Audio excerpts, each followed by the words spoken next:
United Nations envoy to Yemen says a national dialogue to resolve the current crisis will resume on Monday. Jamel says all political parties, including Abdul Malik al-Houthi, the leader of the Shia Houthi rebels, will participate. 5 months after taking the capital, Sana'a, the Houthi rebels have dissolved parliament and taken power in a coup.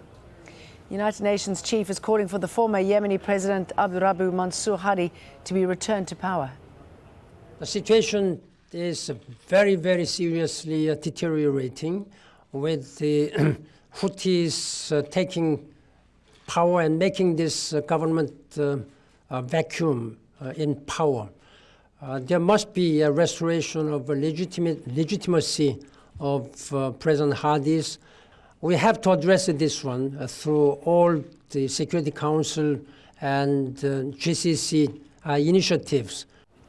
Jamel Elshayyal is following these latest developments from Aden, and he joins us now. Jamel, I want to know about the UN statement that there are going to be these talks on Monday, and the fact that the Houthis apparently will attend the talks. And I'm wondering why, considering they've just seized power in a coup. Well, Jane, that is a very good question, and it's something that is difficult to answer. We've spoken to some of the different parties that have been invited, including the Islah party, that is the Islamist party here, one of the main political parties in Yemen. They said that they have indeed received an invitation by Jamel bin Omar.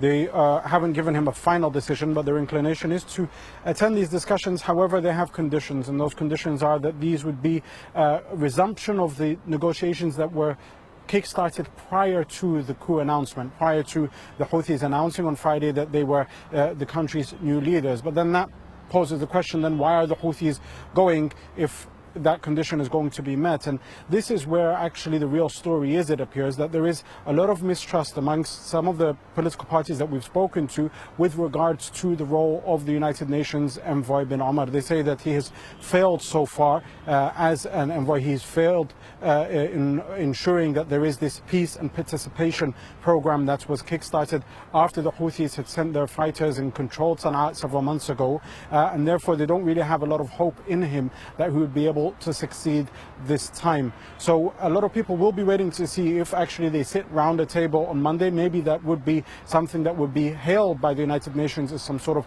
success, but on the ground, whether it will translate into anything different, is difficult to see right now, Jane. And I'm wondering what the security situation is in the country right now, considering how many groups, how many tribes are against what the Houthis have done.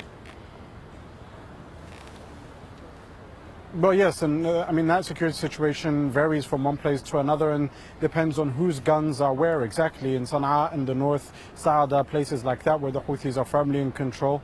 Obviously, if you oppose them, then it's not very wise to go out and speak against them, because the likelihood is you'd at least case scenario be abducted, if not worse. In the south, obviously, though the areas that are opposed to them, there have been huge demonstrations that have been taking place against them, particularly in Taiz, which is the birthplace actually of the 2011 Arab Spring or uprising that forced out Ali Abdullah Saleh. Actually, they'll just be celebrating that anniversary in the next couple of days.